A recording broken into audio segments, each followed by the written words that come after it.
మాతృదేవోభవ.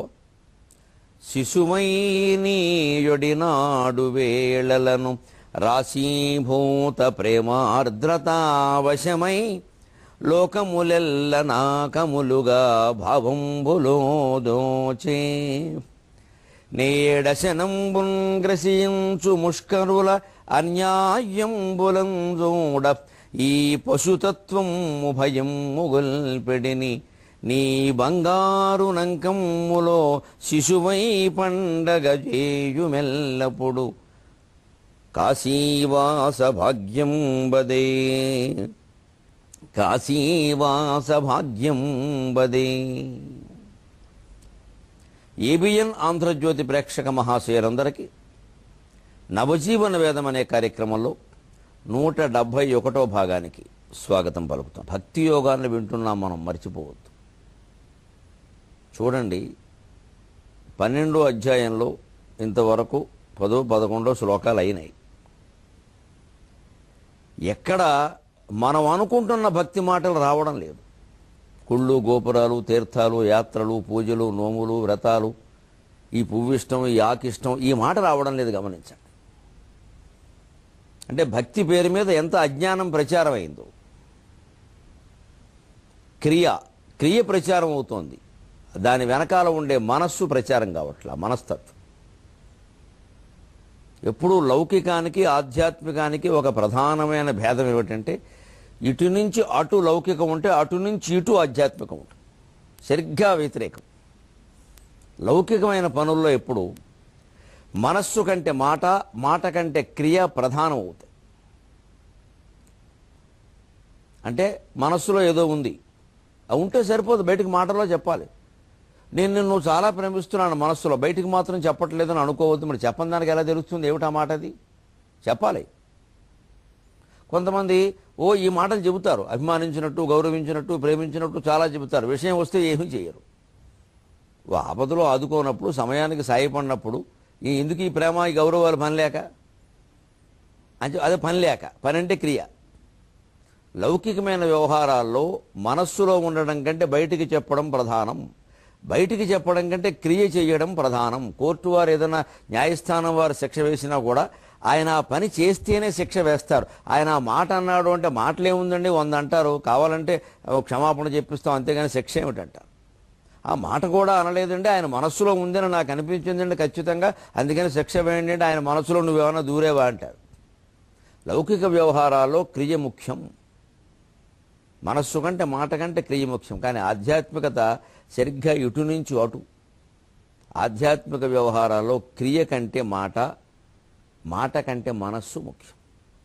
అంటే మనం అక్కడ పూజ దగ్గర ఏ సరంజామా పెట్టాం, ఏ విగ్రహాలు పెట్టాం, ఎన్ని హంగామాలు చేసాం, ఆర్భాటాలు చేసాం, ఎన్ని నైవేద్యాలు పెట్టాం, ఎన్ని ప్రసాదాలు పెట్టాం, వీటికంటే నువ్వేం ప్రార్థన చేసావు, ఆ చేస్తుంటే నీ మనస్సు ఏమైనా కరిగిందా, ఆ మనస్సు లీనమైందా, అసలు అందులో లగ్నమైందా, ఈ మాట ప్రధానం క్రియ కంటే. ఎన్ని పదార్థాలు పెట్టినా దండగే. ఆ మాట ప్రార్థన చేయడం కంటే కూడా మనస్సు అక్కడుందా, ఏదో స్తోత్రం చదువుతున్నాం బాగానే ఉంది, మాట పద్యాలు పాడుతున్నాం, కానీ మనస్సు లగ్నంగా ఉంది.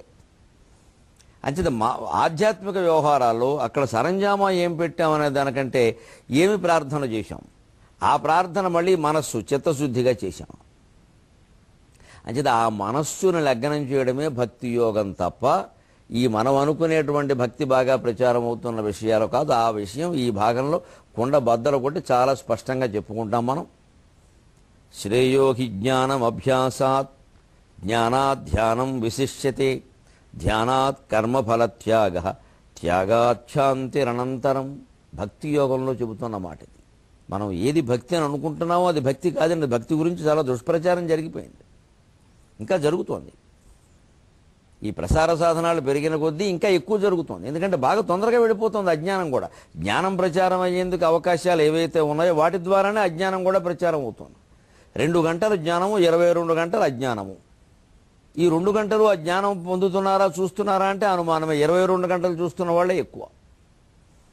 ఎందుకంటే ఏదో మీరు విద్యార్థుల్లో గమనించండి, బాగా చదివేవాడు పక్కనే కూర్చుంటాడు.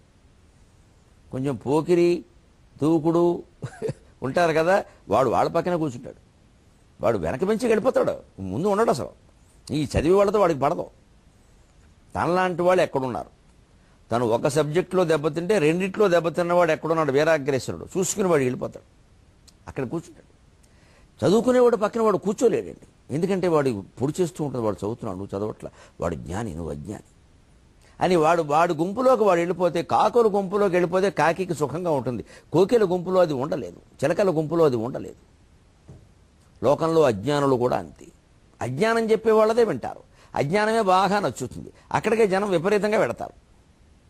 ఎందుకంటే అజ్ఞానంలో ఉన్న సుఖంగా ఉంటుంది.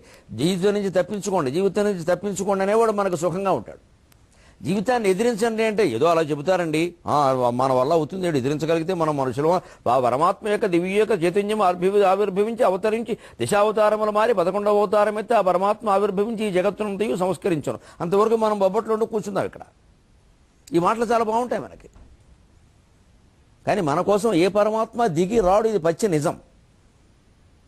వచ్చిన వాళ్ళు అది ఉద్ధరించడానికి మానవుల మీద ఎంత ఆధారపడ్డారో, మానవుల్ని ఎంత సంస్కరించారో, మానవుల కోసం ఎన్ని తాపత్రయాలు పడ్డారో మహాభారతంలో కృష్ణ పరమాత్మ పాత్ర చదువుకుండా తెలుస్తుంది. లేదా మాబోటిగాళ్ళు ఆంధ్ర మహాభారతాలు చెబుతున్నా వినండి, తెలుస్తుంది. ఇలా దిగి ఊరికే దిగ్గానే ఆయన యుద్ధం చేసేలేదు. అదే యుద్ధం అంత తేలిగ్గా ఏం అవ్వలేదు. ఆయన సొంత మనుషులు కూడా చచ్చిపోయారు, అందులో ఆయన కాపాడుకోలేకపోయాడు. ఇలాంటివి చాలా వచ్చాయి. అందుకే మనం ఏం చేయాలో చెబుతున్నాడు ఆయన స్పష్టంగా. జ్ఞానాన్ని పొందండి. ఏదో పూజ చేసి నోము చేసి తీర్థానికి వెళ్ళి నదిలో మునిగి సరిపోయింది అనుకోవద్దు.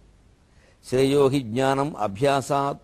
నువ్వు ఎన్ని అభ్యాసాలు చేసినా, యోగాభ్యాసాలు చేసినా, ప్రాణాయామాలు చేసినా, శ్వాస మీద ధ్యాస పెట్టినా, పక్కింటి శ్వాస మీద ధ్యాస పెట్టినా, నీ మనస్సు ఏమవుతోంది? జ్ఞానం పొందిందా, అజ్ఞానం పొందిందా? అది చూసుకోవలసిందే. జ్ఞానము అంటే ఏకత్వం, అజ్ఞానం అంటే భిన్నత్వం. ఒక మాటలో అంతే. అంతా ఒక్కటే అనే విషయం నీకు అర్థమైందా లేదా? అర్థమైందండి. నేను రోజునండి ఒక గంట సేపండి కూర్చుని అంతా ఒక్కటే అనుకుంటానంటే కుదరదు. ఈ అనుకోవడం కాదు జ్ఞానం. అంతా ఒక్కటే అంటే ఎవరితోనూ తగాదా పడకూడదు, అందరినీ సమానంగానే చూడాలి. ఏ అవకాశమైనా అందరికీ సమానంగానే ఇవ్వాలి, నిక్కచ్చిగానే మాట్లాడాలి. ఎదుటివాళ్ళు బాధపడతారు, మనకు సంబంధం లేదు. ఎదుటివాళ్ళు సంతోషిస్తారు, అంతకన్నా సంబంధం లేదు. నిజం చెప్పడానికి భయపడకూడదు. అంతా ఒక్కటే అన్నవాడు ఆలోచన రావడం. ఈ మాట అంటే వారేమనుకుంటారో, ఈ మాట అంటే వీరు సంతోషిస్తారు కదా, అవన్నీ అనవసరం. అందరూ శాశ్వతంగా సుఖంగా ఉండడం మనకు కావాలి, ఈ తాత్కాలిక సంతోషాలు కాదు. అది జ్ఞానం ద్వారా మాత్రమే సాధ్యం. కొందరికి ప్రత్యేకతలు, కొందరికి దగ్గరికి పిలవడం, కొందరిని దూరం పెట్టడం, కొందరు ప్రాణమిత్రులు, కొందరు అపానమిత్రులు ఉండరు ఇక్కడ. శ్రేయోగి జ్ఞానం అభ్యాసాత్. ఈ అనేక రకాల యోగాభ్యాసాలు, పూజలు, పురస్కారాలు, గుళ్ళు, గోపురాలు, తీర్థాలు, యాత్రలు, నదులు, స్నానాలు, పుష్కరాలు, పుణ్యాలు, వీటన్నిటికంటే జ్ఞానం గొప్పది. జ్ఞానాధ్యానం విశిష్యతే. ఆ జ్ఞానాన్ని పొందినవాడు ఎప్పుడూ ధ్యానంలో ఉంటాడు. అందుకని జ్ఞానం కంటే ధ్యానం గొప్పదన్నాడు. తదేక ధ్యానం, ఒక్కటే అని అర్థమైంది కదా. ఇంకా ఒక్కదాన్ని గురించి చింతించకుండా ఇవన్నీ దేనికి? సుప్తే రుత్థాయ సుప్త్యంతే బ్రహ్మైక్యం చింత్యతాం పరం నాతి దూరే నృణాం మృత్యు ఇది వేదాంత నిండిమక. సుప్తే రుత్థాయ, నిద్ర లేచింది మొదలు, సుప్త్యంతం తిరిగి పడుకునే వరకు, బ్రహ్మైక్యం చింత్యతాం పరం, అంతా ఒక్కటే అనే భావాన్ని మనస్సులో ధ్యానించే, అదే ధ్యానం. శ్రేయోగి జ్ఞానం అభ్యాసాత్. జ్ఞానాత్ ధ్యానం విశిష్యతే. ధ్యానాత్ కర్మఫలత్యాగ. ఏకత్వాన్ని గురించి ధ్యానం చేశాం, పరమాత్మభావాన్ని ధ్యానించాం. దానికి ఏదైనా మంత్రమో ఏదో ఆధారంగా చేసుకుంటే చేసుకోవచ్చు. దానివల్ల ఏకాగ్రత కుదురుతుంది. నమఃశివాయ అన్నదానివల్ల ఏకాగ్రత కుదురుతుంది. కానీ ఏకాగ్రత కంటే గొప్ప ధ్యానం సావధానత. తత్వవేత్తలు ఆ విషయాన్ని బాగా చెబుతారు. ఏకాగ్రత అంటే అన్నిటి నుంచి తప్పించి ఒకదాని మీద పెడుతున్నావు నువ్వు, దృష్టి బాగానే ఉంది, కానీ ఆ ఒక్కదాని నుంచి కూడా పోవాలిగా. అంటే దేన్ని చూస్తున్నా ఏమీ అనిపించకూడదు, అది సావధానత. ఏమీ ఆలోచించకుండా, ఏమీ పద్యాలు చెప్పకుండా, ఏమీ మాట్లాడకుండా అలాగే చూడండి. నదినైనా సరే, కెరటాలనైనా సరే, సూర్యుడినైనా సరే, చంద్రుడినైనా సరే, తాజ్మహల్నైనా సరే, గాజుమహల్నైనా సరే, మేడనైనా సరే, గుడిసెనైనా సరే, అలా పరికించడమే, దాని అసలు స్వరూపాన్ని గమనించడమే నిజమైన ధ్యానం. దీన్ని సావధానత అంటారు. ఎటువంటి మనస్సులోనూ విక్షేపము విక్రియ లేకుండా అలాగే చూస్తూ ఉండడం. ఇది ఏకాగ్రత కాదు. ఏకాగ్రత కంటే ఇంకా ఉన్నతమైంది. దేన్నైనా సరే అప్పుడు ఇంకా ఏకాగ్రత కుదిరినట్టే. అన్నీ ఒకలా అనుకుంటున్నామంటే అంతే. అంటే మనం ఏ పని చేస్తున్నామో దాని మీదే దృష్టి పెట్టగలిగితే ధ్యానమే. అందుకే వర్క్ ఈజ్ వర్షిప్. జ్ఞానము కంటే ధ్యానం. ధ్యానాత్ కర్మఫల త్యాగ. ఆ ఏకాగ్రత మీదో ఆ ధ్యానం మీదో మనం ఆ సావధానత మీదో దృష్టి పెట్టాక అలా ఉన్నాక ఏదైనా మనకు కావాలని అక్కర్లేదు కదా, అంతే అన్ని కర్మల ఫలాలు వదిలేసి. ఇది రాలేదు, అది వస్తుంది, అసలు ఆ మాటే వద్దు, మనకేం అక్కర్లేదు. వచ్చింది ఏదైనా ఉంటే మనం చేయవలసింది ఏదో చేస్తాం, వచ్చిన దాని పట్ల. రాని దాని గురించి మనం ఆలోచించాం. అసలు మరి దగ్గరికి వచ్చే ఏమంటే ఒకడెవరో చేయి చాపారండి, బీదవాడే, చాలా హీనంగా దీనంగా ఉన్నాడు, ముసలాడు, నడవలేకపోతున్నాడు, కాళ్ళు కూడా విరిగాయి, చేయి చాపాడు, మనకేదో ఇవ్వాలనిపించింది, ఇచ్చేద్దాం. ఇంకా దాని గురించి చర్చ అనవసరం. ఇంకా అంటే దగ్గరికి రావడం అంటే అంతే. లేదు ఏదో మనం కష్టపడి సంపాదించుకున్నాం, దాచుకున్నాం అనుకున్నాం, అది పోయింది, వదిలేయండి. ఇంకా ఆ విషయం వదిలేయండి. దాని గురించి ఒకవేళ అది చర్య తీసుకోకపోతే అందరూ ఇలా ఊరుకుంటే ఎలాగంటే దొంగలు పెరిగిపోతారు, బాగుంది, చర్య తీసుకో, ఒక ఐతం ఇచ్చే, పోలీసులు ఎంక్వైరీ చేస్తారు, ఇంక వదిలే. దాని గురించి చర్చించొద్దు, ఎవరితో మాట్లాడొద్దు, దాని గురించి ఆలోచించొద్దు. అప్పుడు ఆరోగ్యంగా ఉంటాం. అంతేకాని కాదు వచ్చే వరకు దాని గురించే బెంగట్టుకుని పోయిన వస్తువులు దొరకడం కోసం ఎవరో ఒక వ్రతం చెబితే ఆ వ్రతం చేసి ఆ ఫలానా ఊళ్ళో గుడి ఉందండి అక్కడికి వెళ్ళి ఒక్కసారి మీరు వినాయకుడు చెవిలో చెప్పారంటే మీ వస్తువు మీకు వారంలో తిరిగి వస్తుంది అనగానే వెళ్ళడం రావడం, ఇది మళ్ళీ అజ్ఞానం. ఇంకా కర్మఫల త్యాగం ఎక్కడది? పోయిన ఉంగరం గురించి ఏడుస్తూ కూర్చుంటే. అందుకని కర్మఫల త్యాగ. అసలు ఏ పని గురించి ఏమి వద్దు, చేసిన పనులు ఫలితాలు అన్నీ వదిలేసేయి, ఒకే ధ్యానం. ఏది మన మీద వచ్చి పడిందో ఆ పని చేయడం, రాని దాన్ని కోరకుండా ఉండడం. అంటే మన ఉద్యోగం, వ్యాపారము, వ్యవసాయము, ఆ బాధ్యత ఏదో చేయడం. ఇంటికి వచ్చి హరిహరి నారాయణ ఆది నారాయణ కరుణించి మమ్మేలు కమలలోచనుడు అయిపోయింది. ఇప్పుడు ధ్యానం కంటే జ్ఞానం కంటే ధ్యానం, ధ్యానం కంటే కర్మఫల త్యాగం. త్యాగాచ్ఛాంతిరనంతరం. ఆ త్యాగం వల్ల మాత్రమే మనం శాంతి పొందగలం. నకర్మణా న ప్రజయా ధనేన త్యాగేనైకే అమృతత్వమానసు. నువ్వు చేసేటువంటి యజ్ఞయాగాది కర్మల వల్ల కానీ, స్థాపించిన సంస్థల వల్ల కానీ, నడిపించిన సభల వల్ల కానీ, నిర్వహించిన కార్యక్రమాల వల్ల కానీ కర్మణ నీకు ఆనందం కలుగుతుందని చెప్పలేం. మానవా దుఃఖం కూడా రావచ్చు, అనేక విమర్శలు వస్తాయి. నా ప్రజయ సంతానం వల్ల కూడా అమృతానందం కలుగుతుందని చెప్పలేం. ముందు సంతానం, తర్వాత సంతాపం. కలిగినా కలగచ్చు. అందరికీ రఘుమహారాజులను రామచంద్రమూర్తులు పుడుతున్నారా? ఇక్కడ అందరికీ సీతాదేవులు దమయంతులు పుడుతున్నారా? పుడితే పాపం వాళ్ళు ఏమైనా ఆనందంగా ఉన్నారా? వాళ్ళ వల్ల ఏమైనా తల్లిదండ్రులు ఆనందించారేమో కానీ వీళ్ళు దుఃఖపడితే వాళ్ళు అలాగే ఉంటారు. మనకి అలాంటి వాళ్ళు పుట్టట్లేదే. మనకి సీతలు ఎక్కడివి, పీతలు తప్ప. అంటే సంతానం వల్ల సంతోషం లేదు.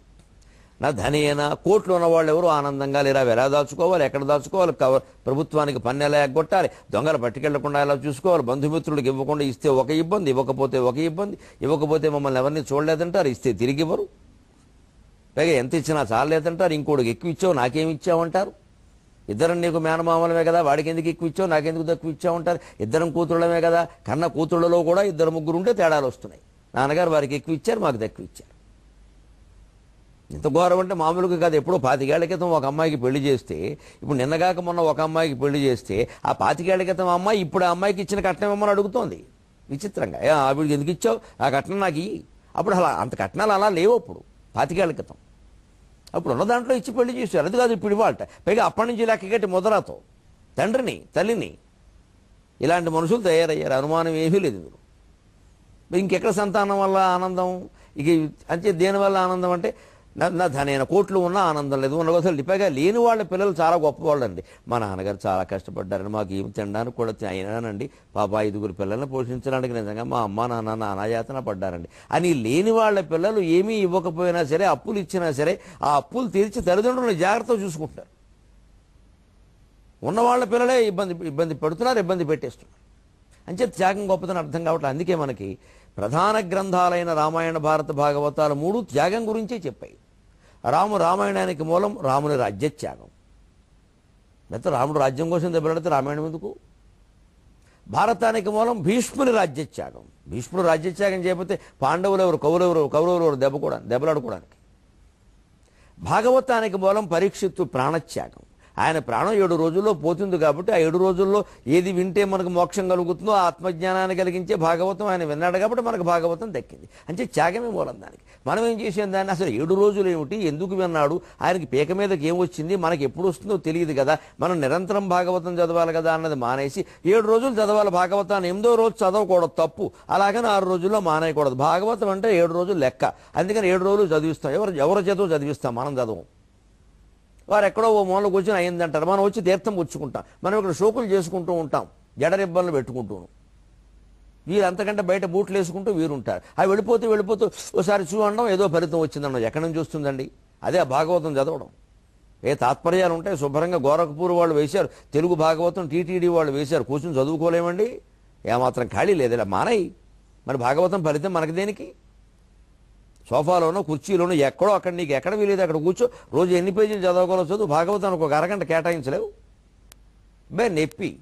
ఊళ్ళో పనులన్నీ అనవసరమైన రాజకీయాలకి మనం కేటాయిస్తాం. భాగవతం మాత్రం బ్రాహ్మడు వచ్చి చదవాలి, మనకు తీర్థం ఇచ్చేయాలి, మనకు ఫలితం ఇచ్చేయాలి. భగవంతుడి కంటే వెర్రివాడు ఎవరు లేడండి ప్రపంచంలో. మనమే తెలివైన వాడు, ఆయన వెర్రివాడు. వీటి వల్ల ఎప్పుడూ కలగదు భాగవతం. అందుకోసం కాదు 7 రోజులనే నిబంధనే పొరపాటు. అసలు పరీక్షిత్తు ప్రాణం పోతోంది కాబట్టి 7 రోజుల్లో సరిపెట్టాడు. మనం 70 రోజులు వినొచ్చు, 70 ఏళ్ళు వినొచ్చు. ఎవరొద్దన్నారు? భాగవతాన్ని పూర్తిగా ప్రతి శ్లోకం ప్రతి తాత్పర్యం విందాం, అన్వయం చేసుకుందాం, ఆచరణ చేద్దాం. అంటే నిజానికి ఈ మొత్తం సృష్టి బాగుపడడానికి భాగవతం ఒక్కటి చాలు, ఇంక వేరే ఏం అక్కర్లేదు అసలు. మరి అది కూడా చేయమయ్యే, అది ఎవరి చేతుల్లో చదివిస్తాం? పైగా రుక్మిణి కళ్యాణం చదవండి అంటే పెళ్ళి అయిపోయింది కదండి, ఇంకెందుకంటే చదవడం? పెళ్ళి అవ్వడం కోసం. అది కూడా ఊరికే వింటే చాలు పెళ్ళి అవుతుంది. వినడానికి పెళ్ళి అవ్వడానికి సంబంధం ఏమిటండి? అమృత పాత్రలు లాంటి విషయాలను మనం అవదం డబ్బాలు చేసేసాం. త్యాగం అంటే అదే. భాగవతానికి మూలం త్యాగం. ప్రాణం ఆయన వదిలేవలసి వచ్చింది, మనం వదిలేవద్దా? ఆయనకి ఇంకా 7 రోజులు ముందని చెప్పారు. మన ప్రాణం రేపే పోతుందేమో ఎవరికి తెలుసునండి. మనం ఎంత తొందరగా భాగవతం చదవాలి? ఆలోచన ఉందా మనకి? ఎవరి చేతులు చదివిద్దాం, డబ్బులు ఇచ్చేద్దాం, లేదా గ్రంథాన్ని 100 భాగవత గ్రంథాలు దానం చేస్తే బోల్డ్ పుణ్యం వస్తుంది. దానం చేయడం వీటిని గ్రంథం చదవాలి కానీ అజ్ఞానం. గ్రంథాలు దానం చేస్తారండి, అజ్ఞానం. గ్రంథాలను చదివించాలి. 1,000 గ్రంథాలు దానం చేస్తున్నామని గొప్పలు చెప్పేవాడిని 1,000 గ్రంథాలు 1,000 మంచి చదివించమనండి, ₹1,00,00,000 మనం ఇద్దాం. 1,000 మంచి చదివించాలి కూర్చోబెట్టి. ఆ దమ్ము లేదండి ఎవరికి. దానం, అందరూ దానం. అంటే నేను చదవను నువ్వు పట్టుకు, నేను చదవను నువ్వు పట్టుకు, వాడు మళ్ళీ ఇంకోటికి దానం. మొత్తం మీద ఈ గ్రంథాలన్నీ వెళ్ళిపోతాయి కుప్పల్లోకి. లేదు ఊరికే ఇంట్లో నామమాత్రంగా ఉంటాయి. ఉపయోగం ఏమిటి? భ్రష్టు పట్టింది మొత్తం భక్తి వ్యవస్థ, మొత్తం భ్రష్టు పట్టింది. ఇదే చెబుతున్నాడు ఇక్కడ. జ్ఞానం ఏది ముఖ్యమో గ్రహించవయ్యా. కర్మఫల త్యాగాత్ శాంతిరనంతరం. అన్ని పనుల యొక్క ఫలితాలు వదిలేయాలంటే మనస్సులోంచి ఈ రాగద్వేషాలు, ఈ కోరికలు, ఈ బంధాలు పోవాలి. పోకపోగా మనం ఏం చేస్తున్నాం? దీన్ని అనేక రకాల చుట్టూ పెట్టుకుని తిరుగుతున్నాం. అవే ఏం పెట్టుకున్నామో చెబుతున్నాడు. కలలంచు శకునంబులంచు గ్రహయోగం వంచు సాముద్రికంబులటంచున్ సాముద్రికంబులటంచున్ తెవులంచు అరిష్టమనుచున్ భూతాదులంచున్ విషాదులటంచున్ నిమిషార్థ జీవనమునందున్ ప్రీతి బుట్టించి ఈ సిలుగుల్ ప్రాణులకెన్ని చేసితివయా శ్రీకాళహస్తీశ్వరా. ఎంత ఆశ్చర్యకరమైన మాట చూడండి. మనలో ఈనాటికి కూడా 21వ శతాబ్దంలో కూడా ప్రత్యేకంగా ఎలక్ట్రానిక్ మీడియా సాధనాలు పెరిగిన తర్వాత ఇంకా అజ్ఞానం ఎక్కువ ప్రచారం అవుతుంది. కలలంచు శకునంబులంచు గ్రహయోగం వంచు సాముద్రికంబులటంచున్ తెవులంచు అరిష్టమనుచున్ భూతాదులంచున్ విషాదులటంచున్ నిమిషార్థ జీవనమునందున్ ప్రీతి బుట్టించి ఈ సిలుగుల్ ప్రాణులకెన్ని చేసితివయా శ్రీకాళహస్తీశ్వర. కాళహస్తీశ్వర స్వామి, ప్రాణులకు ఈ సిలుగులు ఎన్ని చేసితివయ్యా, ఎన్ని తెచ్చిపెట్టేవయ్యా మా ప్రాణానికి. కలలా? మనలో చాలామందికి తెల్లారగట్ట కల వచ్చింది, నిజం ఉంది, ఎక్కడా లేదు దానికి రుజువు. తెల్లారగట్ట వచ్చిన కళ నిజం అవుతుందనే మాట ఎందుకు వచ్చిందంటే, ఆ తెల్లారగట్ట మనం లేవాలనే భావంలో ఉంటాం. అప్పటికే మీరు 4 తర్వాత మెలకు వచ్చిందనుకోండి, ఎవరికైనా సరే ఏ పని నిమిత్తం లేచినా మెలకు వచ్చిందనుకోండి, ఇంకా తెల్లారుతోంది, ఇంకా లేవాలనే భావంలోకి వచ్చేస్తాం. అప్పుడేమైనా కల వస్తే ఆ తర్వాత కూడా ఉదయం జరిగే సంఘటనల్లో అది ప్రతిఫలించి జరుగుతున్నట్టుగా అనిపిస్తుంది, జరగదు. అందువల్ల వాళ్ళు పుట్టించారు ఈ మాట. అందుకని కళకి జరగడానికి ఏం సంబంధం లేదు, జరిగేదాన్ని కళ అన్నది. నిజానికి రమణ మహర్షి చెప్పిన ప్రకారం అయితే జరిగేదంతా కళే అన్నాడు ఆయన. కొత్తగా నిజమయ్యేది ఏమిటి? దీనికి ఒక శాస్త్రం, స్వప్న శాస్త్రం. కల్లో పులుస్తే ఎలా జరుగుతుంది, పుల్లో కలొస్తే ఎలా జరుగుతుంది, కల్లో ఆడదొస్తే ఎలాగా, మగవుడొస్తే ఎలాగా, దీనికి ఒక పెద్ద జాతకం చెప్పేవాళ్ళు తయారైపోయారు శాస్త్రవేత్తలు. ఇది అజ్ఞానమా కాదా? కళని కేవలం ఒక్కటే కళ గురించి శాస్త్రం చెబుతున్నమాట. ప్రాచీనము నవీనము కూడా కలిపి చెబుతున్నమాట. మనం ఎలాగైతే ఒక ఆఫీసులో లేని యజమాని, ఒక కార్యాలయంలో యజమాను, ఆయన ఏ విదేశాలో వెళ్ళాడు అనుకోండి, తర్వాత ఎప్పుడో వచ్చాడు అనుకోండి, ఓ వారం రోజుల తర్వాత వచ్చాడు అనుకోండి, బాబు ఏమొచ్చింది ఉత్తరాలు పట్టుకురా, ఏమొచ్చాయో చూద్దాం అంటాడు. సెల్ ఫోన్లు ఇప్పుడంటే సెల్ ఫోన్లు, పూర్వం ఉత్తరాలే కదా, ఇంత కట్టు ఉంటుంది, పట్టుకొస్తారు, కూర్చుంటాడు ఆయన శుభ్రంగా, ఒకటి చూస్తాడు, జవాబు రాసేవన్నీ ఓ పక్కన ఎడతాడు, వెంటనే ఇదే మామూలు జంకమేలు అంటారు, దీని చింపి పక్కన పడేస్తాడు. కొన్ని కొంచెం దీన్ని కొంచెం ఆలోచించే ఒక 5 ఏళ్ల తర్వాత వ్యవహారం, ఇప్పటి నుంచి 5 ఏళ్ళు వరుసగా పడుతుంది, ఇది కొంచెం పక్కన పెట్టమని. ఈ విశ్లేషణ మనం పడుకున్న వెంటనే మనస్సు ఈ పని చేస్తుంది. పొద్దు నుంచి నిన్న మొన్న చూసినవి కొన్ని కలిపేసి, పొద్దు నుంచి చూసినవి కొన్ని కలిపేసి, ఇందులో చింపేసేవేవి, జవాబు రాసేవేవి, తిరిగి సమాధానం చెప్పేవేవి, చెప్పవలసిన అవసరం లేనివేవి, కోప్పడవలసినవేవి, బాధపడవలసినవేవి, ఈ మనస్సు చేసే విశ్లేషణే మనకు రకరకాల పిచ్చికారాల రూపంలో వస్తుంది. దాన్ని ఎంత మర్చిపోతే అంత మంచిది. దాన్ని విశ్లేషణ చేయాల్సిన విధానం అది కాదు. శకునమ్ములంచు ఇదో కొత్తది పుట్టింది, ఎప్పటి నుంచో ఉంది, పూర్వం నుంచి కావ్యాలు కూడా వర్ణించారు.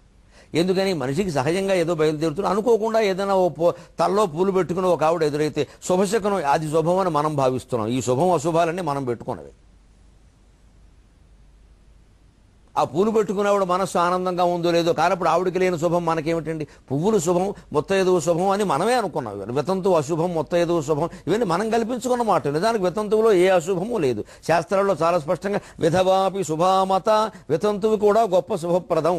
అంతేకాదు శివ ఉమా శివ సమాసాక్షాత్, వితంతువు గౌరీదేవితో సమానమైన స్కాంద పురాణంలో కాశీఖండంలో నొక్కి చెబితే వితంతువును అశుభం అని ఎలా అంటున్నారో నాకు ఎంత ఆలోచించినా అర్థం కాదు. లోకంలో దుష్ప్రచారం చాలా జరిగింది గ్రంథాలు చదవక.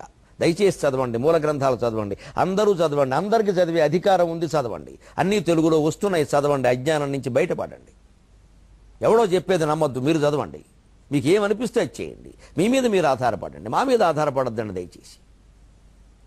అజ్ఞానంలో పడద్దండి. వితంతువు కంటే శుభప్రదమైనది లేదు అసలు. వితంతువు గొప్ప శుభప్రదం. వితంతువు అంటే సాక్షాత్ గౌరీదేవి. ఆవిడ కాళ్ళకి దండం పెట్టండి. బొట్టెట్టుకున్నా తప్పేం లేదండి, ఆక్షేపించకండి. బొట్టెట్టుకునే అధికారం ఆవిడకు ఉందండి. బొట్టు ఆజ్ఞాచక్రానికి సంబంధించింది తప్ప భర్తకి సంబంధించింది కాదు. నేను నిరూపిస్తా ఏ వేదిక మీదైనా సరే. భర్తకి బొట్టుకి సంబంధం లేదు.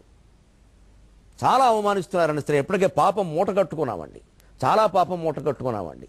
స్త్రీలను అవమానించి, నిమ్న వర్గాల వారిని, బలహీన వర్గాల వారిని అవమానించి చాలా మూట కట్టుకున్నాం. ఆ శాపం మొత్తం నా దేశానికి తగులుతోంది, నేను బాధపడుతున్నాను చాలా. వాళ్ళు స్త్రీ శూద్రులందరూ క్షమిస్తేనే మేము బాగుంటాం, నేను దండం పెట్టి కోరుతున్నా. ఈ మార్పు వచ్చి తీరాల్సిందేనండి. ఉన్నత కులాల పేరు మీద కింది కులాలను అవమానించి, పురుషత్వం పేరు మీద స్త్రీలను అవమానించి ఈ ముప్పు తెచ్చిపెట్టుకున్నాం మొత్తం మతానికి. దీన్ని నిర్ద్వంద్వంగా మనం అంగీకరించవలసింది. అంత ఘోరం జరుగుతుందని శకునాలపై. వితంతువు ఎదురు రాకూడదు, కట్టెలు ఎదురు రాకూడదు. కట్టెలు వంట వండుకోరా అండి? కట్టెలు కేవలం శవాన్ని కాలుస్తారా అండి? కట్టెలు అశుభం ఎలా అవుతాయండి? వంట వండుకుంటే శుభం కాలా? శుభాశుభాలకు ఏమైనా లెక్క ఉందా? అయినా వచ్చే శకునానికి మనకి జరిగే పనికి సంబంధం ఏమిటండి? ఇందులో ఇంకా కొత్త అజ్ఞానం ఒకటి కనిపెట్టారు. ఏమో నువ్వు ఓసారి ఎదురెళ్ళరా, ఇది భయంకరమైన అజ్ఞానం. నిజంగా శకునాన్ని నువ్వు నమ్మితే మీ ఆవిడ కానీ మీ అమ్మాయి కానీ ఎదురులేస్తూ శుభం జరుగుతుంది అంటే నీ శకునాన్ని నువ్వే నిర్ణయించుకుంటావా? శకునం అంటేనే అనుకోకుండా వచ్చేది. అసలు శకునం అంటే పక్షి. శకుంత పక్షి, శకుని, శకుంత శకున ద్విజాహ. అమర కోసం చూసుకోండి. శకుంతము, శకునము, శకుని, శకుంతి అన్నిటికీ పక్షి అని అర్థం. అంటే వెళ్ళేటప్పుడు ఎదురుగా చెట్లు ఉంటాయి, ఎక్కడో అక్కడ ఏదో పక్షి కూస్తుంది. ఆ కూతలను బట్టి మనిషి రకరకాలుగా ఆలోచించాడు. తీతూ కూస్తే ఒక రకం, కోకిలు కూస్తే ఒక రకం, అవన్నీ ఈయన భావాలను బట్టి ఆలోచించి పెట్టుకున్నాడు. ఈయన పెడుతున్నాడు కాబట్టి తీతూ కూస్తుంది అండి, పిచ్చిమాడు కాకపోతే. అంటే శకునాలు తప్పు. గ్రహయోగం వంచు. సరే గ్రహాలు ఇక చూద్దాం. ఖగోళ జ్యోతిష్ శాస్త్రం అపూర్వమైన శాస్త్రం, నిక్కచ్చిగా శాస్త్రం. ఖగోళ శాస్త్రం ఆకాశంలో ఉండే నక్షత్రాలు, గ్రహాలు, తారలు. నక్షత్రాలు వేరు, తారలు వేరు. అందుకే నక్షత్రాల వ్యవహారం వేరు, తారాబలం అంటే వేరు. ఒకటే మాట మాట్లాడేయకూడదు శాస్త్రం చదవకుండా. సూర్యుడు, చంద్రుడు, గమనాలు, భూమి మీద వర్షాలు, అతివృష్టి, అనావృష్టి, అంతేకాదు భూకంపాలు. ఒక్కోసారి భూమి మీద వచ్చేటువంటి సామూహిక భయంకర రోగాల గురించి కూడా ఖగోళ శాస్త్ర పరిణామాల ద్వారా తెలుసుకోవచ్చు. అంత గొప్పది మన జ్యోతిష్ శాస్త్రం. జ్యోతిష్ అంటే నక్షత్రం అని అర్థం, వెలుగు అని అర్థం. నిగూఢ రహస్యాలు అని ఆచార్య ఓషో, రజనీష్ రాసిన పుస్తకం ఉంది, చదవండి. అన్ని చోట్ల దొరుకుతోంది ప్రముఖ కేంద్రాల్లో. జ్యోతిష్ శాస్త్రం ఎంత గొప్పదో తెలుస్తుంది. మన దేవాలయాల నిర్మాణంలో ఈ ఖగోళ శాస్త్రాన్ని, జ్యోతిష్ శాస్త్రాన్ని ఎలా వినియోగించారో తెలుస్తుంది. కానీ ఈవేళ దాన్ని వ్యక్తుల జీవితాలకు ఎక్కువ వాడుతున్నారు. వ్యక్తుల జీవితాలకి జ్యోతిష్ శాస్త్రాన్ని అన్వయించి చెప్పడం చాలా క్లిష్టం, చాలా కష్టం. కారణం, పుట్టిన తేదీతో సరిపోదు, పుట్టిన సమయం ఉండాలి, క్షణాలు ఉండాలి, అందులో శిరస్సు బయటికి కనిపించిన సమయం ఉండాలి. ఇంత లెక్క ఉంటే తేలుతుంది అది. ఇంత లెక్క ఉన్నా వ్యక్తులకు చెప్పిన జాతకాలు ఖచ్చితంగా చాలా భాగం జరగవు, కొన్ని జరుగుతాయి. కారణం ఏమిటో తెలుసా? మధ్యలో ఈయన మనస్సు పనిచేస్తోంది. మీరు గమనించండి, ఓ చెట్టు పరిణామం ఇలా ఉంటుంది అంటే వసంత ఋతువులోంచి గ్రీష్మ ఋతువుకి అలాగే ఉంటుంది, మార్పు ఉండదు. చెట్టుకు మనస్సు లేదు, మనిషికి మనస్సు ఉంది. వీడు దుంప దగ్గర వీడు ప్లాన్ మార్చేస్తున్నాడు. కర్మ ప్రణాళిక ప్రకారం జరగాల్సింది ఒకటి ఉంటే వీడి మనస్సుతో వీడు మార్చేస్తున్నాడు. అందుకని అది మారిపోతుంది. ఈ ఒక్క విషయాన్ని మనం, చాలా ముఖ్యమైన విషయం, అజ్ఞానంలో పడుతున్నాం కాబట్టి రేపటి భాగంలో కూడా కొనసాగించుకుంటాం. సెలవు.